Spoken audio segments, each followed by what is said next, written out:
आज आपण भारताच्या अर्थव्यवस्थेची एक नवी गोष्ट उलगडणार आहोत. हो.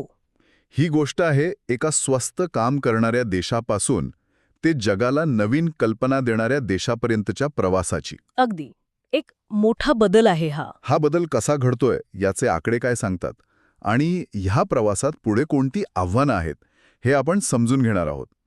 आपल्यासमोर India services sector the global engine of economic growth नावाचा एक 2025 सालचा तपशीलवार स्रोत आहे, जो या बदलाची कहाणी सांगतो.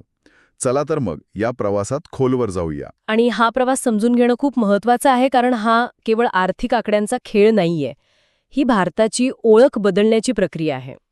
आपण आता फक्त शेती आणि कारखान्यांवर अवलंबून नाहीये, तर आपली अर्थव्यवस्था आता ज्ञान, कौशल्य आणि डिजिटल शक्तीवर चालतीये. हे एक मोठं स्थित्यंतर आहे. बरोबर.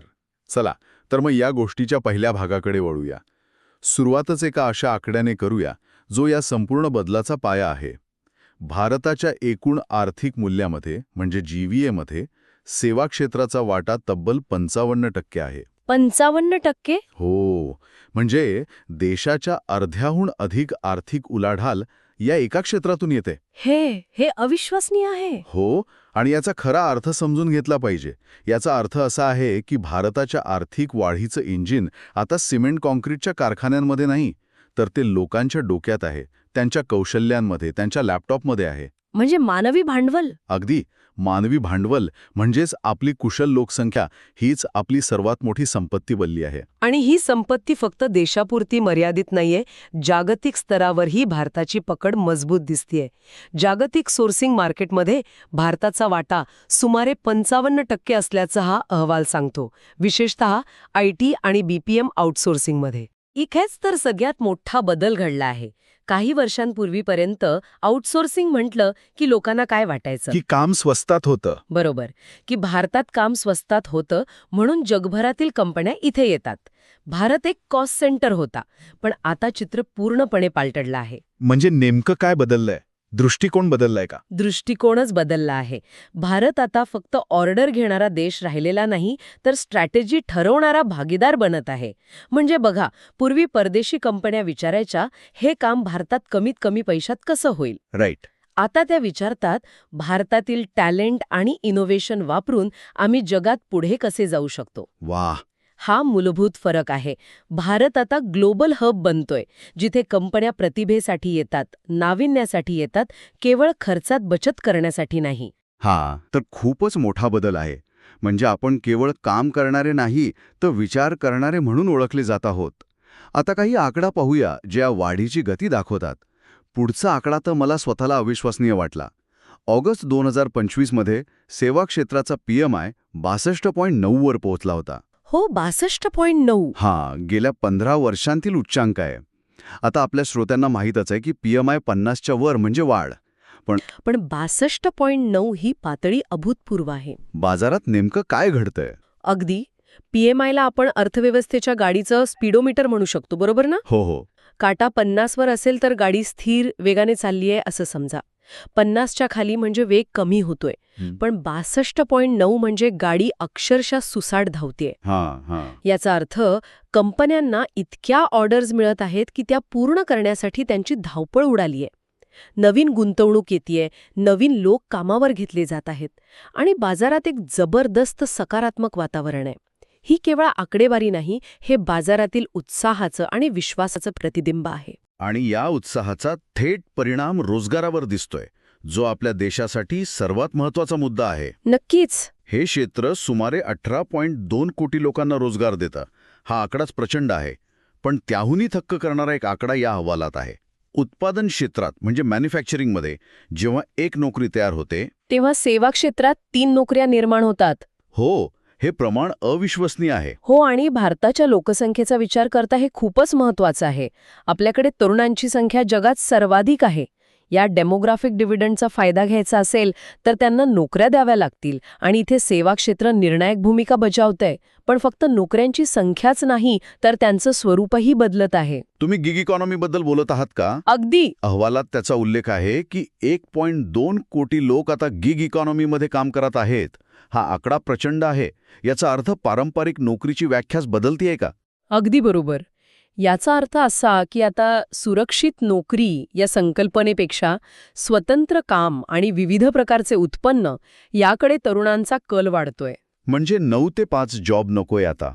हो, त्याऐवजी फ्रीलॅन्सिंग, प्रोजेक्ट आधारित काम, स्वतःचा छोटा व्यवसाय याला महत्त्व येते. पण यासोबतच एक आव्हानही उभं राहतं. या 1.2 कोटी लोकांना पारंपरिक कर्मचाऱ्यांप्रमाणे सामाजिक सुरक्षा, जसं की प्रॉव्हिडंट फंड किंवा आरोग्य विमा. बरोबर, ते मिळत नाही.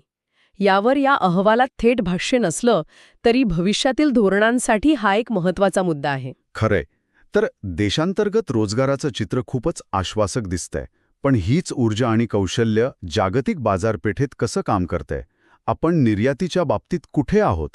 कारण नेहमीच असं म्हटलं जातं की भारताचा वस्तूंच्या व्यापारात तोटा होतो. आणि तिथेच सेवा क्षेत्र एक हिरो म्हणून समोर येतं. अच्छा. एप्रिल ते ऑक्टोबर 2025 या टाण्यात भारताने सुमारे $238 अब्ज च्या सेवांची निर्यात केली. ही एक जबरदस्त कामगिरी आहे. पण त्याहून आकर्षक गोष्ट म्हणजे भारताचा व्यापार अधिशेष म्हणजे ट्रेड सरप्लस सातत्याने वाढत आहे. याचा नेमका अर्थ काय होतो सोप्या भाषेत? सोप्या भाषेत सांगायचं तर आपण परदेशातून ज्या सेवा घेतो म्हणजे आयात करतो त्यावर जेवढा खर्च करतो त्यापेक्षा कितीतरी जास्त कमाई आपण आपल्या सेवा परदेशात विकून करतो. अच्छा. वस्तूंच्या व्यापारात आपल्याला नेहमीच तोटा होतो, म्हणजे आपली आयात निर्यातीपेक्षा जास्त असते. सेवा क्षेत्रातील ही अतिरिक्त कमाई तो तोटा भरून काढायला मदत करते. त्यामुळे आपल्या अर्थव्यवस्थेचा पाया मजबूत होतो. या अहवालात एक खूप मोठा अंदाज वर्तवण्यात आला आहे, तो म्हणजे 2030 पर्यंत भारताची सेवा निर्यात वस्तूंच्या निर्यातीला मागे टाकेल. हो, हे तर अर्थव्यवस्थेच्या संरचनेत होणारं एक मोठं स्थित्यंतर असेल. पण हे किती काळ टिकेल? म्हणजे वस्तूंच्या व्यापारातील तूट वाढतच राहिली तर एकटं सेवा क्षेत्र अर्थव्यवस्थेचा भार किती काळ पेलू शकेल? यावर अहवालात काही धोक्याचा इशारा दिला आहे का? खूप चांगला प्रश्न आहे. हे आपोआप घडत नाहीये. यामागे धोरणात्मक निर्णयही आहेत. Bharat UK free trade agreement किंवा भारत अमेरिका व्यापार सहकार्य यांसारखे करार हे भारतीय व्यावसायिक आणि IT सेवांना जागतिक बाजारपेठ मिळवून देण्यासाठी मदत करत आहेत. म्हणजे सरकार जाणीवपूर्वक प्रोत्साहन देत आहेत. हो, पण तुमचा मुद्दा बरोबर आहे. केवळ सेवा क्षेत्रावर अवलंबून राहता येणार नाही, उत्पादन क्षेत्रालाही चालना देणं गरजेचं आहे, जेणेकरून अर्थव्यवस्थेची दोन्ही इंजिन पूर्ण क्षमतेने चालतील. आता सेवा हा शब्द खूप व्यापक आहे. यात नेमकं काय काय येतं? चला, या मोठ्या इंजिनमधल्या लहान पण शक्तिशाली इंजिन्सबद्दल बोलूया. कोणती उपक्षेत्र या वाढीला गती देत आहेत? यातलं पहिलं आणि सर्वात मोठं इंजिन आहे IT आणि BPM. आर्थिक वर्ष 2025 मध्ये या क्षेत्राची निर्यात $224 अब्ज होती आणि यात सुमारे 58 लाख लोक थेट काम करतात.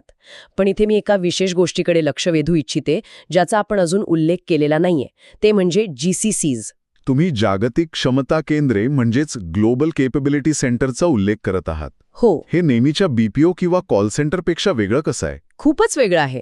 BPO म्हणजे तुम्ही तुमचं काम दुसऱ्या कंपनीला करायला देता, ज्याला आपण आउटसोर्सिंग म्हणतो. GCC म्हणजे तुम्ही तुमच्याच कंपनीचा एक महत्त्वाचा विभाग, जसे की रिसर्च अँड डेव्हलपमेंट किंवा इंजिनिअरिंग डिझाईन टीम भारतात सुरू करता. अच्छा, म्हणजे स्वतःच्याच कंपनीचा भाग. हो, उदाहरणार्थ जर एखादी जर्मन कार कंपनी आपल्या पुढच्या गाडीचं इंजिन डिझाईन करण्याचं काम पुण्यातील GCC मध्ये करत असेल तर ते केवळ आउटसोर्सिंग नाही, ते त्या कंपनीच्या मेंदूचा विस्तार आहे जो भारतातून काम करतोय. इंटरेस्टिंग. आणि जगातील जवळपास निम्मी GCCs एकट्या भारतात आहेत. हे भारतीय प्रतिभेवरील जागतिक विश्वासाचं प्रतीक आहे. हे खरंच खूप मनोरंजक आहे. आता वळूया बँकिंग आणि फिनटेककडे, जिथे तर भारत जगात भारी आहे असं दिसतंय. नक्कीच. अहवालानुसार फिनटेकचा वापर करण्यात भारत जगात पहिल्या क्रमांकावर आहे. तब्बल 87% स्वीकृती दर. UPI-मुळे तर क्रांतीच झाली आहे. खरं तर ही खूप मोठी गोष्ट आहे. मला आठवते 10-12 वर्षांपूर्वी पैसे पाठवण्यासाठी बँकेच्या लाईनमध्ये उभं राहावं लागायचं. हो, किंवा क्लिष्ट फॉर्म भरावे लागायचे. अगदी. आज आपण भाजीवाल्यापासून मोठ्या दुकानांपर्यंत सेकंदात पैसे देतो. हा बदल इतका सहज झालाय की त्यामागची क्रांती आपण विसरून जातो. हे फक्त तंत्रज्ञान नाही, ही एक सामाजिक क्रांती आहे. 56 कोटींपेक्षा जास्त जनधन खाती उघडली गेली आहेत. हो, ज्या लोकांपर्यंत बँकिंग सेवा पोहोचत नव्हत्या ते आता केवळ एका मोबाईल क्लिकवर आर्थिक व्यवहार करू शकतात. हे खरं आहे. पण या डिजिटल अर्थव्यवस्थेत सायबर सुरक्षेची आव्हानं किती मोठी आहेत? म्हणजे 87% लोक डिजिटल व्यवहार करत असतील तर ते सायबर हल्ल्यांसाठी एक मोठं लक्ष बनत नाहीत का? याबद्दल अहवालात काही चिंता व्यक्त केली आहे का? हां, अत्यंत महत्त्वाचा मुद्दा आहे. अहवाल थेट सायबर सुरक्षेच्या धोक्यांवर विस्तृत भाष्य करत नाही, पण तो डिजिटल पायाभूत सुविधांच्या मजबूतीवर भर देतो. साहजिक आहे की जसजसा वापर वाढतो तसतशी जोखीमही वाढते. बरोबर. त्यामुळे रिझर्व्ह बँक आणि सरकारी एजन्सीज सतत नवनवीन सुरक्षा नियम आणत आहेत. पण हो, ही एक न संपणारी लढाई आहे. तंत्रज्ञान जितकं प्रगत होईल तितकेच सायबर गुन्हेगारही होतील. त्यामुळे वापरकर्त्यांची जागरूकता आणि एक मजबूत सायबर सुरक्षा प्रणाली ही काळाची गरज आहे. अगदी बरोबर. आणि तिसरं महत्त्वाचं क्षेत्र म्हणजे आरोग्य सेवा. 2025 पर्यंत हे क्षेत्र $638 अब्ज पर्यंत पोचण्याचा अंदाज आहे. आणि 2030 पर्यंत टेलिमेडिसिन बाजारपेठ तिप्पट होईल असा हा अहवाल सांगतो. हो, आणि यामागे काही ठोस कारणं आहेत. लोकांचे सरासरी उत्पन्न वाढत आहे, आयुर्मान वाढत आहे आणि आरोग्याबद्दल जागरूकताही वाढतीये. त्यामुळे मागणी वाढणं स्वाभाविक आहे. हो, आणि टेलिमेडिसिनमुळे तर चित्रच पालटणार आहे. डॉक्टरांचा सल्ला घेण्यासाठी आता शहरात जाण्याची गरज नाही, हे खेड्यापाड्यातूनही शक्य होईल. शिवाय आयुष्मान भारत सारख्या योजनांमुळे आरोग्य सेवेची व्याप्ती वाढतीये. आणि AIचा वापर. अगदी. कृत्रिम बुद्धिमत्तेचा म्हणजे AIचा वापर रोगांचे निदान आणि उपचारांमध्ये होत आहे. त्यामुळे आरोग्य सेवा अधिक अचूक आणि स्वस्थ होण्याची शक्यता आहे. तर या सगळ्याचा अर्थ काय? या सर्व आकडेवारी आणि ट्रेंडमधून भविष्याचं चित्र कसं दिसतंय? अहवालानुसार 2047 पर्यंत भारताच्या GDPमध्ये सेवा क्षेत्राचा वाटा सुमारे 60% वाढण्याची अपेक्षा आहे. हो, म्हणजे अर्थव्यवस्था अधिकाधिक सेवा आधारित होईल. पण आकड्यांपेक्षा महत्वाचा आहे तो धोरणात्मक बदल. भारत आता कॉस्ट ॲडव्हान्टेज म्हणजे कमी खर्चाच्या फायद्याकडून इनोव्हेशन लीडरशिप म्हणजे नवनिर्माणाच्या नेतृत्वाकडे जात आहे. अच्छा. आता फक्त स्वस्थ सेवा देण्यावर भर नाही, तर उत्तम आणि नाविन्यपूर्ण सेवा देण्यावर आहे. आपण केवळ कामाची अंमलबजावणी करणारे राहणार नाही, तर जगाला नवीन उपाय देणारे बनू. या बदलामागे कोणती शक्ती काम करत आहे? या बदलामागे 3 गोष्टींची एकत्रित शक्ती आहे, ज्याला अहवालात ग्रोथ मल्टीप्लायर म्हटलं आहे. कोणत्या 3 गोष्टी? 1. कृत्रिम बुद्धिमत्ता म्हणजे AI आणि नवीन तंत्रज्ञान. 2. भारताची प्रचंड आणि तरुण लोकसंख्या जी हे तंत्रज्ञान सहज स्वीकारते. आणि तिसरी? आणि 3. एक मजबूत डिजिटल इकोसिस्टम ज्यात स्वस्थ डेटा आणि UPI सारख्या सुविधा आहेत. हे 3 घटक एकत्र मिळून भारताच्या विकासाला दीर्घकाळासाठी चालना देत आहेत. तर आजच्या चर्चेचा सारांश असा, सेवा क्षेत्र हे भारताच्या अर्थव्यवस्थेचा कणा बनला आहे. हो, ते जागतिक निर्यातीचं एक प्रमुख केंद्र आहे, रोजगाराचा सर्वात मोठा स्रोत आहे आणि देशाच्या डिजिटल परिवर्तनाला गती देणारा माध्यम आहे.